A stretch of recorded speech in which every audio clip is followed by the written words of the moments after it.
Fábio, o título da sua tese é Neoliberalismo, Sistema de Patentes e a Liberalização do Biomercado Emergente no Brasil na década de 90. A privatização do conhecimento tradicional e da biodiversidade nacional. O que você estudou exatamente na sua pesquisa, Fábio? Bom, primeiramente, bom dia, Rodrigo, e obrigado pelo convite. O meu recorte aí é a década de 90, né? Porque que eu reputo assim é o auge do neoliberalismo no Brasil. E a década de 90 apresentou, e por conta desse auge neoliberal, apresentou uma série de palavras e expressões que até então eram estranhas para a maioria das pessoas, com abertura comercial, financeira, desregulamentação da economia e privatização. E foi apresentado assim com expressões de modernidade. Isso me incomodou muito quando começou isso a ser divulgado pela imprensa, e também por centros universitários. E por isso que eu fui pesquisar isso no começo, no meu mestrado. O neoliberalismo, comecei a estudar no mestrado, porque ele começou a ser apresentado com um pensamento único aqui no Brasil. Isso me incomodou muito. Então, fiz todo o meu mestrado em cima disso. E eu queria continuar estudando neoliberalismo no meu doutorado. Mas eu queria achar uma coisa diferente, não queria fazer o que muita gente... Porque tinha muito trabalho sobre abertura, os impactos da abertura comercial e financeira, da desregulamentação da economia, né? E daquela que eu acho que foi a principal marca do neoliberalismo, que é a privatização. Na realidade, eu queria pegar o ponto da privatização, mas não queria... eu queria sair um pouco do que até então se tinha, porque se falava muito da privatização das empresas estatais, né? Eu queria fazer alguma coisa um pouco diferente. Então, foi lendo um livro do professor Laemer Garcia dos Santos, sociólogo da Unicamp, Politizar as Novas Tecnologias, que eu percebi que eu poderia fazer alguma coisa diferente, abordando o neoliberalismo, a principal marca do neoliberalismo na década de 90, que foram as privatizações, né? Mas dando um outro foco. Porque ali naquele livro eu descobri, eu percebi que uma legislação de patentes sobre a biodiversidade poderia levar a uma privatização desses recursos naturais, né? Então, aí que eu comecei a investigar, comecei a estudar, né, para buscar essa resposta que começou a me incomodar, né? Então, eu percebi, fazendo as leituras depois, as primeiras leituras para o meu doutorado, eu percebi que a legislação nacional que veio na década de 90, 96 mais especificamente, de propriedade industrial, essa nova legislação poderia sim representar uma privatização desses recursos. E como? Porque essa nova legislação que teve como base um tratado internacional, que foi o TRIPS, que foi assinado em 94 na rodada Uruguai, no final da rodada Uruguai, né? Essa legislação permite o patenteamento de recursos genéticos, né? Então, eu percebi que essa legislação poderia levar a isso, mas como? Eu queria entender como que poderia levar a essa privatização. Então, aí, fazendo outras leituras, eu percebi o seguinte, que tendo em vista a variedade de recursos genéticos que o Brasil tem, pelos seus vários biomas, né? Já vista a floresta amazônica, né? Como que você encontra naquela grande, né, aquela imensidão de material genético, como se encontra alguma coisa que possa ser patenteada, por exemplo, né? Como? Porque é muito difícil você encontrar ali algo, né, que possa se transformar numa mercadoria futuramente e essa mercadoria ter um potencial financeiro muito grande, né? Mas como localizar isso? Então eu percebi também que pelo jeito mais curto o melhor caminho e mais barato seria através do conhecimento das comunidades tradicionais. Então, o que eu percebi? Que equipes de grandes laboratórios, indústrias, empresas de biotecnologia fazem equipes de bioprospecção que vão até a floresta tentar achar alguma coisa que possa se transformar numa mercadoria, né? Se essas equipes se aproximarem das comunidades tradicionais que convivem com a biodiversidade há séculos, né? Tem um conhecimento acumulado ancestralmente, né? Então conhece cada plantinha, para que serve cada planta, cada bichinho, cada bicho da floresta. Então, se aproximarem dessas comunidades tradicionais, poderem cortar o caminho e ser algo muito mais barato. Então, o que eu percebi? Que isso é um processo de privatização, porque isso muitas vezes é feito sem o consentimento das comunidades tradicionais, ou seja, o apossamento desses conhecimentos, né? Certo? Então, a legislação, então, ela permite esse processo, então, de privatização mesmo, porque a partir do momento em que se descobre que um determinado recurso da biodiversidade pode se transformar numa mercadoria com potencial financeiro, vem a finalização desse processo com a patente. E aí a patente dá um monopólio de 20 anos. E aí você exclui completamente essas comunidades do acesso. O país tem que pagar royalties, né? Então você privatiza. Só para recapitular, Fábio, a gente está falando ali do fim da década de 80, começo de 90, isso. O Brasil saía da ditadura e a gente especialmente mudava o modelo econômico. Passamos meio século no desenvolvimentismo, começava a chegar ao Brasil o neoliberalismo com vários itens do receituário, privatização de empresas especialmente. E quando a gente pensa no neoliberalismo, como você disse, a gente pensa na privatização das grandes empresas, telefonia e tudo mais. Porém, você percebeu que também nessa área de tecnologia, de conhecimento na indústria farmacêutica, por exemplo, havia essa mudança de um modelo. Agora, você disse que o Brasil vinha de umas negociações internacionais. A minha pergunta é, havia então, na verdade, não só no Brasil, mas um clima todo no mundo, um conjunto de ideias que apontava para o neoliberalismo como uma possibilidade. E o Brasil entrou justamente nisso, discutindo internacionalmente uma mudança de modelo que levou a uma legislação que permita esse tipo de abordagem, é isso? Então, quando a gente pega o neoliberalismo no Brasil, o neoliberalismo no mundo, a gente pode dizer que começou ali com a Margaret Thatcher na Inglaterra, o Ronald Reagan nos Estados Unidos, se bem que tem uma experiência anterior que foi no Chile do Pinochet, né? Foi a primeira experimentação ali, né? Mas começou ali, né, na Inglaterra e nos Estados Unidos, depois... Década de 70, mais ou menos. Final dos anos 70. Final dos anos 70, início dos 80. Depois isso avançou para outros países europeus, né? Uma segunda etapa de avanço aí foram os países do leste, que haviam acabado de deixar o bloco socialista, o leste europeu, e depois a América do Sul, a nossa região aqui, aí final da década de 80 e início dos anos 90. Certo? Então, seguindo uma tendência que já vinha se manifestando já há algum tempo, né? Nos países europeus e também nos Estados Unidos, como eu disse aqui. Certo? Então, e aí isso significou uma mudança importante na maneira de pensar a economia mesmo, porque como você disse, quando a gente olha a história brasileira, sempre foi marcado pelo desenvolvimentismo, como você muito bem colocou. Quando a gente pega a ideologia nacional desenvolvimentista, que surgiu aí com a CEPAL, né?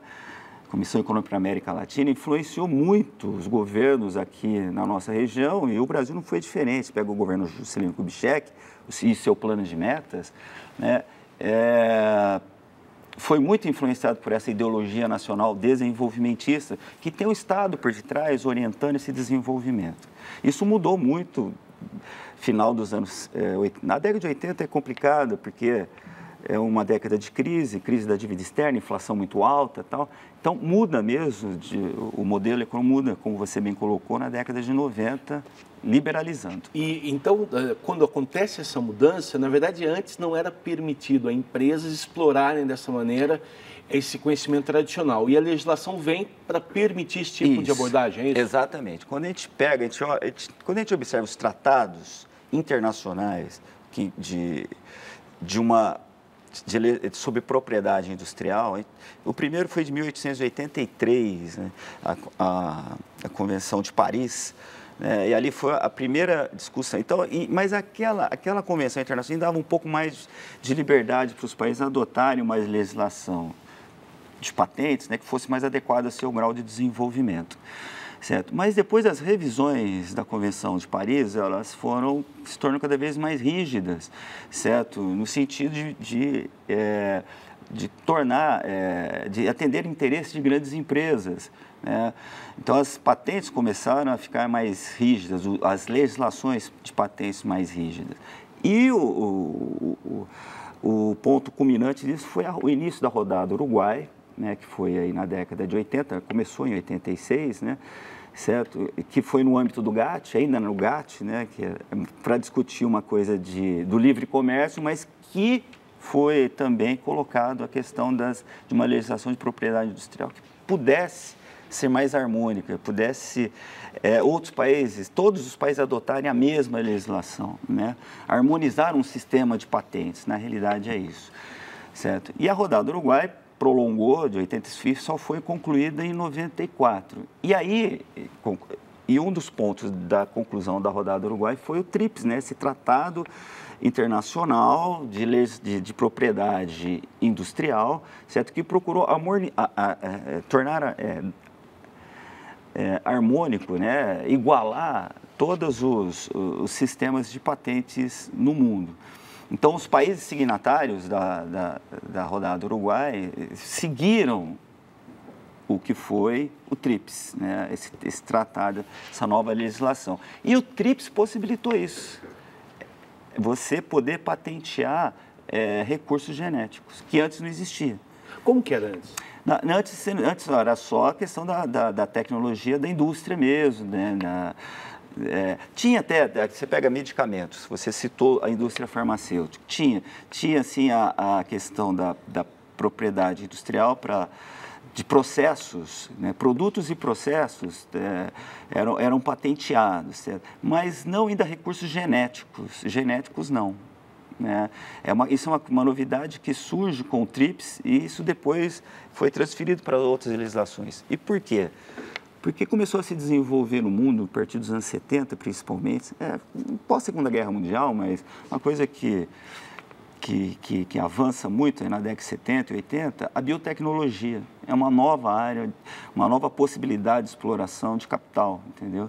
E a biotecnologia ganhando espaço e descobrindo que poderia usar recursos da biodiversidade para a produção de medicamentos, para a produção de cosméticos, para a produção de fibras, alimentos, enfim, uma infinidade de coisas. Né? Ou seja, esse tratado internacional, não só o Brasil se abriu de alguma maneira e permitiu uma exploração das empresas que passam a poder patentear isso.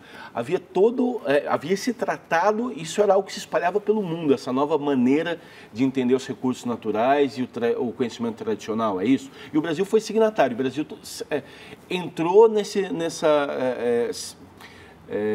ideia que havia pelo mundo, é isso? Exato, porque a rodada do Uruguai, o que aconteceu? Então, ela ocorreu para discutir o livre comércio. Tanto é que a rodada do Uruguai originou o surgimento da OMC, a Organização Mundial do Comércio. Uma das conclusões da rodada do Uruguai foi a OMC. Tanto é que o GATT, depois que cuidava do livre comércio, ele deixou de existir e ficou a OMC, essa era a mais nova instituição multilateral aí que nós temos, né? Mas foi discutido dentro da rodada do Uruguai essa nova legislação sobre propriedade intelectual. E por que dentro da OMC, se nós temos uma instituição específica para isso, que é a Organização Mundial de Propriedade Intelectual, que é uma das agências, um dos órgãos da ONU. Por quê? Porque dentro da Organização Mundial de Propriedade Intelectual, que fez todas as revisões aí da Convenção de Paris, sobretudo a partir da década de 60, quando ela foi criada, né? A Organização Mundial de Propriedade Intelectual. Só que ali passou a ser um ambiente de disputa política. E os países em desenvolvimento começaram a ter um certo protagonismo dentro dessa organização. E começaram a incomodar muitos países detentores de tecnologia, né? Então, o que aconteceu? Então, Estados Unidos, pela liderança dos Estados Unidos, outros países começaram a aventar a possibilidade de mudar o fórum de discussão de propriedade intelectual, visto que eles estavam perdendo espaço dentro da Organização Mundial de Propriedade Intelectual. E aí resolveram levar para o GATT, que era um local mais restrito, propício a sanções, que eles tinham mais domínio, certo? E ali dentro da rodada do Uruguai, né, desculpa, dentro do GATT, melhor dizendo, dentro do GATT, que eles começaram então a discutir a possibilidade de um sistema de propriedade intelectual mais rígido, certo? E que pudesse ter mais, inclusive discutir sanções para quem não aderisse às legislações que eram discutidas ali, né? Então, isso caminhou para a rodada do Uruguai, isso foi para a rodada do Uruguai dentro do ambiente do GATT, né? A rodada do Uruguai fez também a discussão da propriedade intelectual, que era um ambiente mais propício aos países detentores de tecnologia. Então, e o Brasil, como faz parte do comércio internacional, participou da rodada do Uruguai, mas numa condição muito mais frágil. Aí eu estou falando no Brasil porque é o meu foco, mas outros países também. Frágil por quê? Porque a rodada do Uruguai aconteceu na década de 80. E a década de 80 é uma década extremamente complicada para o Brasil, porque é a década da crise da dívida. Alguns autores colocam como uma década perdida, né? Porque quando a gente olha o crescimento da economia brasileira da década de 80, compara com outros períodos, assim, é um crescimento muito baixo. Você pega o crescimento do PIB, vai de longo prazo, de 50 até 80, em torno de 7,5% ao ano, uma taxa expressiva de crescimento. Quando chega a década de 80, cai para 3%. E a inflação chega no final dos anos 80 na casa de quase 2.000%, certo?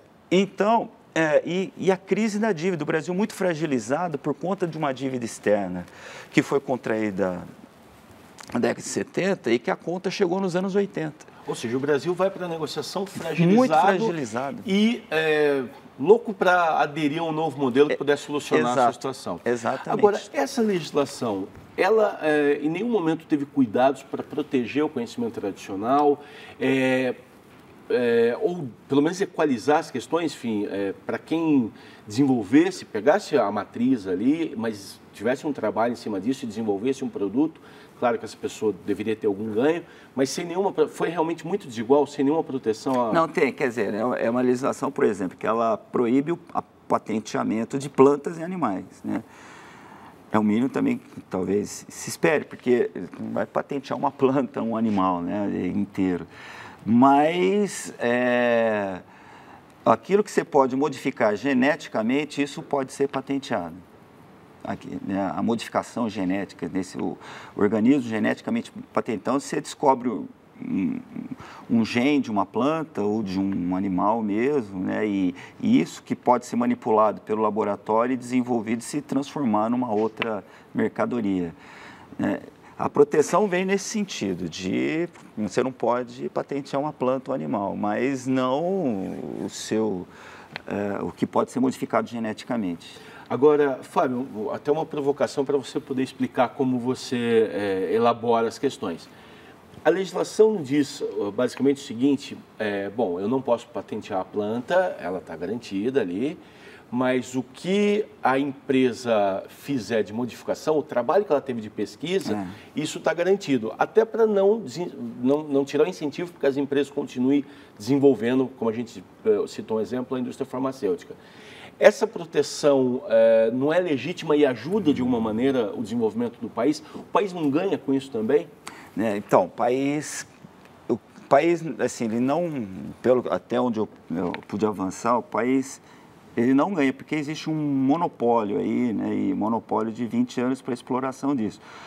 E aí, isso pode, o país às vezes pode ter que pagar royalties por isso, né, por conta desse monopólio.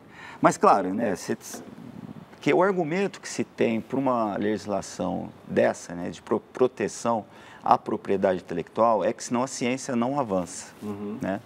Senão avança, porque se você não tiver o retorno, se eu descubro alguma coisa e aí vou ter que dividir com todo mundo, ninguém não vai avançar, certo? O que eu procurei desenvolver aí na tese foi o seguinte, que até imagino que deve haver uma recompensa para quem descobre aqui, porque você tem um trabalho de pesquisa em torno disso, em cima disso, né?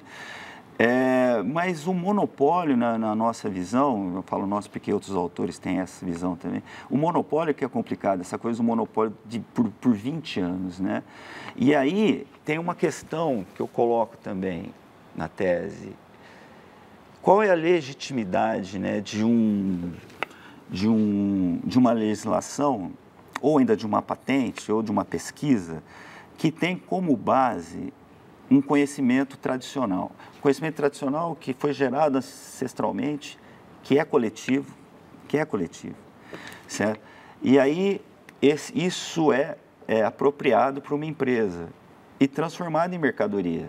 E só uma dúvida, a comunidade de onde essa planta surge e que já tem esse conhecimento, ela ganha de alguma maneira? Essa que é a grande discussão. Essa que é a grande discussão que existe por detrás. Porque quando ocorreu no Brasil, em 1992, a Convenção da Diversidade Biológica, junto com a ECO 92 e tal, teve a Convenção da Diversidade Biológica. E ali essa convenção ela foi muito clara, e o Brasil foi signatário. Foi muito claro em afirmar que as comunidades tradicionais, elas precisam ser recompensadas por isso, né? E tem uma cláusula, né? Eu mostro no meu trabalho isso, né? Mostrando que a Convenção da Diversidade Biológica coloca, certo, que precisa haver uma recompensa justa, equitativa, né? Para essas comunidades. Mas o que a gente percebe é que, apesar do Brasil ter sido signatário, os Estados Unidos participaram, mas não assinaram a Convenção da Diversidade Biológica. Então, o Brasil foi signatário, mas o Brasil, essa convenção ficou um pouco esquecida. Ela não foi... Tanto é que a legislação brasileira, ela não leva em nenhum momento, nenhum ponto o que foi discutido na Convenção da Diversidade Biológica, somente ao final da rodada do Uruguai, que deu o TRIPS, né? Então, lá está previsto isso, uma recompensa justa e equitativa. Mas como fazer isso? O que é justo e equitativo? Então, como você vai recompensar uma comunidade, aliás, quando se fala em comunidade tradicional, né, o que eu estou querendo dizer? Quem são os representantes dessa comunidade? Então, são os índios, os quilombolas, os ribeirinhos, certo? As pessoas que vivem da floresta e na floresta. Então, como é que você recompensa, né, essa comunidade que forneceu, olha, essa planta serve para isso, tal, e como é que você recompensa? É muito difícil. Eu não encontrei em nenhum texto, né, como que isso pode ser feito. E isso não é feito, entendeu? Existem alguns exemplos que eu cito na minha tese, de bioprospecção, que eu não encontrei a contrapartida de remunerar as comunidades. Mas exatamente porque isso é muito difícil, porque eu acho que é muito complicado você chegar para um pajé, para um curandeiro, para um xamã ou algum representante de uma comunidade e falar o seguinte, ó, você me passou um conhecimento, então nós vamos te remunerar por isso. Deve ser muito difícil esse representante da comunidade tradicional estabelecer uma relação equitativa de valor. Até porque nós estamos falando de modelos diferentes de mundo, né? Muito diferente. Não é só questão de quanto, mas se o dinheiro é a maneira mais fácil. Né? E o que eu coloco também aí é o seguinte, que a partir do momento em que você introduz o pagamento nessas comunidades, você pode desorganizar completamente essa comunidade. Ela se desorganiza, aí você pode começar a ver disputas de comunidades por comunidades, com comunidades, né? Porque entrou dinheiro, a coisa complica, né? Então, uma coisa que era usada coletivamente e passada oralmente de geração para geração, então aí fica mais... A hora que você introduz o dinheiro, você pode desorganizar tudo isso. Fábio, a gente está caminhando para o fim do programa. Uma pergunta bem rápida. Por estar amparada em convenções e acertos internacionais, o Brasil, se hoje resolvesse mudar o seu modelo completamente, poderia voltar atrás e mudar a legislação? Sim, mas com consequências. Mas é mais difícil.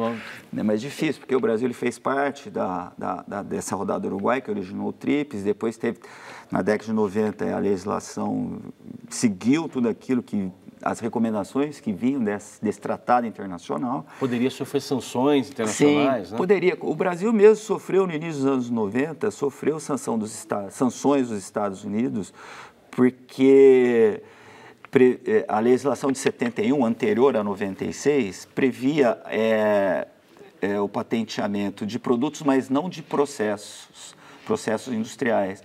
E aí eles argumentavam, mas pode fazer engenharia reversa, entendeu? Uhum. E isso prejudica. Então, no início final dos anos 80, certo, os Estados Unidos, início dos 90, fizeram uma série de retaliações comerciais ao Brasil.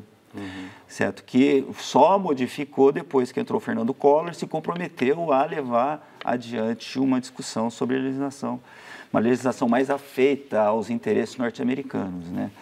E aí veio a final da rodada do Uruguai em 94, e aí logo em seguida, em 96, veio a legislação que mais interessava as grandes empresas de biotecnologia. Fábio, eu queria dizer aqui, importante dizer que a gente, como é tão interessante o tema, a gente acabou caminhando para aspectos mais práticos, mas o aspecto mais relevante da sua pesquisa, enfim, é importante ressaltar isso, que você discute também modelos de mundo e notou exatamente algo que passava um pouco despercebido, que era, a gente sempre foca, como você disse, nessa mudança de modelo econômico no Brasil para grandes empresas. Você notou um setor que pode ser politizado, como você Exato. Disse, e está sujeito ali a interesses econômicos, e se a gente não estiver atento a isso, a gente passa despercebido. É preciso também olhar o que está acontecendo da perspectiva dos modelos econômicos, dessa mudança de perspectiva que aconteceu e é super recente. Queria te agradecer imensamente pela gentileza da entrevista, te parabenizar pelo trabalho. Muito obrigado. Eu é que agradeço, Rodrigo, mais uma vez. Muito obrigado.